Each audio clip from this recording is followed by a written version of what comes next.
What's going on, everyone? Welcome back to the channel, and yes, the Megane is back for another video. Today we're going to be looking at all of the things I've done with the car as it currently sits and some of my plans going forward. So before we jump to the video, please like and subscribe as you always do, hit the bell notification and make sure you find your way back, and let's jump straight into it.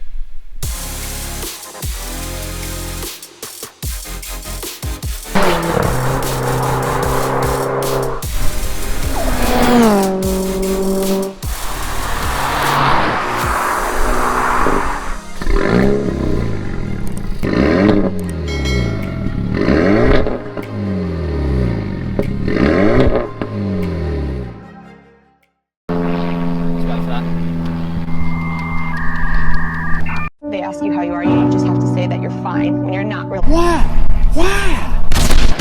A few moments later. So starting off around the front of the car, I've got a light smoke tint on this front badge because it's actually like a crash sensor or something like that. So you can't actually get a badge cover as far as I'm aware at the moment. So it was very, obviously I had the whole car de-chromed, which we'll get to in a moment, but it was such an intense chrome up the front.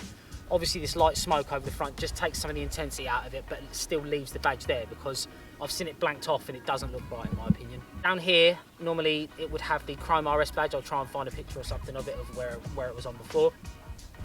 Courtesy of Ryan Kilner, obviously this again, the facelifts come with this plaque as opposed to the actual badge, and de-chroming it was obviously a lot easier with this badge with a red diamond to match. Right, so getting into wheels. Obviously, as you guys know, I am not a fan of the diamond cut look and the red and stuff. I didn't like from day one. So, had the wheels done in this satin finish down at Wheelworks in Colchester. Really, really nice finish, and I knew since day one that I wanted these wheels in one colour. Kind of go for that OEM Plus look, because I've seen black wheels on the 280s, and it kind of gave me the vision that I needed to be like, yeah, this is going to look so much better. Running alongside it, I've got the stud conversion, the 82mm stud conversion kit, and I'm running the 16mm iBack Pro spacers. So if you haven't seen my previous video, click up there, and you can go and see all this being fitted and the befores and afters and all that stuff as well.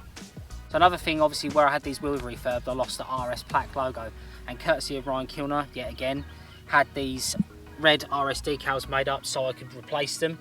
Obviously done them in the red to go with the car and go with the centre hub and all the stuff like that. The car has been lowered now, approximately 30mm on Renaultsport lowering springs. People obviously asking me, you know, what it's like to ride and stuff, and realistically there's not much difference in this ride to the trophy ride initially. Obviously with the spacers and everything else, it's a lot wider stance, but the ride overall generally is very, very similar to the trophy. So in all honesty, I can't really tell the difference. Love a couple of bits on this thing, like I mentioned when I was around the front, a lot of de-chroming. So the badge was one of the things. This has been slightly wrapped so it doesn't lose the Renaultsport badge. Obviously I've had the top bit wrapped in gloss black. I've had all the door seals wrapped in satin black to match the rest of the door seals because they were also chrome. The door handles as well, they were chrome, so now they're gloss black. And making our way around to the back, the rear badge is black as well. Now the last piece of de-chroming is the rear, the exhaust surround. Now this is actually plastic for people wondering. It's the insides that's metal, so you'll get away with this being wrapped. I did ask the guys when I said about getting it done, if it would melt or peel away and stuff, and they said it'll be fine. So yeah, this has got a gloss black surround, which used to be chrome. I'll try and find some pictures of it beforehand. But yeah, it looks much better, and I have plans on painting the inside of this metal heat surround in like a black as well, so it just completely takes that whole thing away.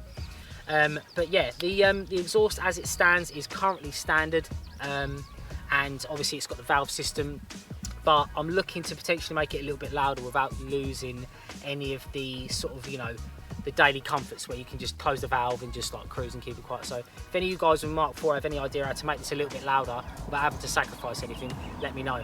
Personally, I think the car sounds pretty good as it is, but it's one of them things, I don't know whether it's just cabin insulation or whatever that makes it sound not as loud, and obviously coming from the Clio as well means that I'm used to a car that's a little bit louder than this.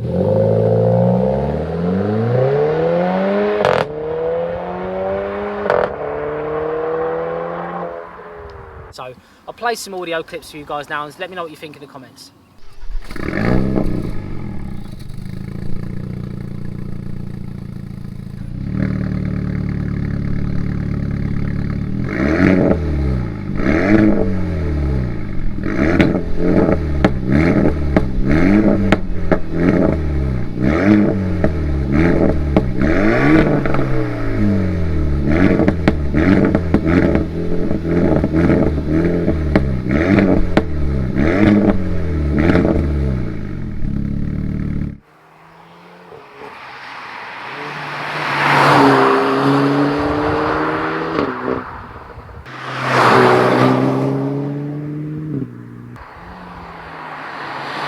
Right,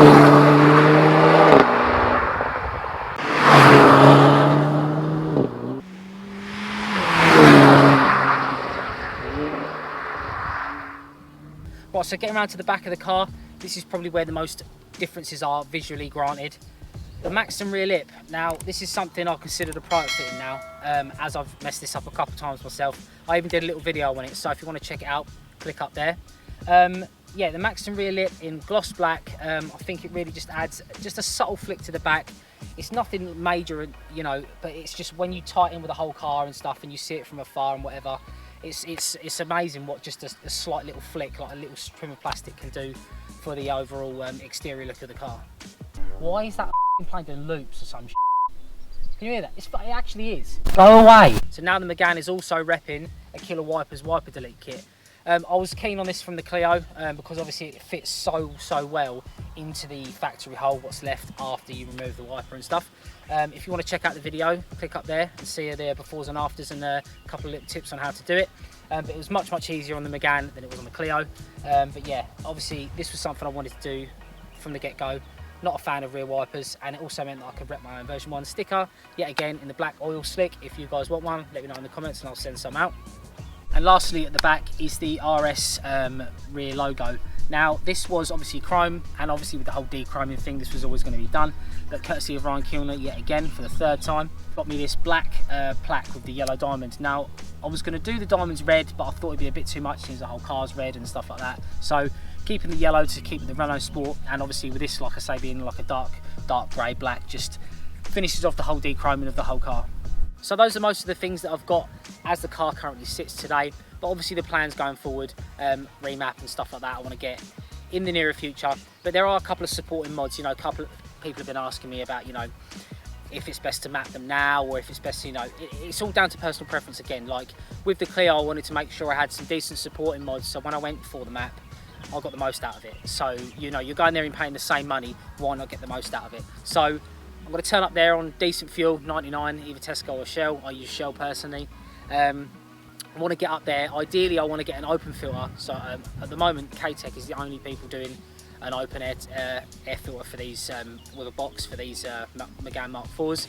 I want to get the Pro Alloy intercooler. It's a direct replacement for the standard, but it's a lot thicker and it's a lot better built. So keep the temps down, because guys have gone in and seen 350 on a map on these from on a trophy, which is obviously really good gains, but they said they might have to wind it back a little bit for temps and stuff. And seeing as some of these hot days that we're getting, I really just want to keep the temps down. I don't want to be, you know, having the car running really hot just for the running the extra temps, the extra power. So the intercooler is something that I wanted to do, so alongside the air filter, and then get the car mapped, because then I'll just have a couple of mods alongside it to support, you know, the extra boost, support the extra power and stuff like that, because this thing is quite quick already as it is, but it's just with the whole mapping, it just makes the car a whole different animal, and I really can't wait to feel what this is like with an extra 50 horsepower. The only other thing really visually I can think of at the moment, I want to get a front splitter. I've got my eye on the Maxton front splitter, but here's a little dilemma. I'm unsure at the moment, because the side skirts standard are a like textured plastic finish. Now I was debating getting the gloss front blade. Now if I was to get the gloss front splitter, I'm worried that it might look a bit weird up against the textured finish side skirts, and the Maxton skirts actually go on after that, so it's more like a double skirt. So I'd be more tempted to get just a front splitter and keep the standard side skirt. So what do you guys think? Let me know in the comments if you think a gloss black front would look a bit with the textured sides, or do you think get textured front to match the textured sides? Let me know in the comments, let me know what you're saying. So I'm going to end it there, guys. Hopefully you enjoyed the video. If there's any more questions, or you know, you want to run anything by me, get at me on my Instagram. It will leave it down in the description, or get at me in the comments. I always try and get back to you as quick as I can. Just to conclude today, obviously, like I say, it's just a small video to keep you guys up to speed on what's been done to the car and my plans going forward. Obviously, there will be much more Meg content coming now the sun's come out. There's going to be a lot more opportunity for decent videos. Got like stuff coming up, loads of car meets and stuff coming up, and obviously following some friends' builds and stuff going forward. So yeah, if you like the video, leave a like and subscribe, because we're on the final push to 1K now, and it's literally, we're so close, I can taste it. appreciate all your support so far. But yeah, please hit that subscribe and ring the bell notification to find your way back. And I'll catch you in the next one. Peace.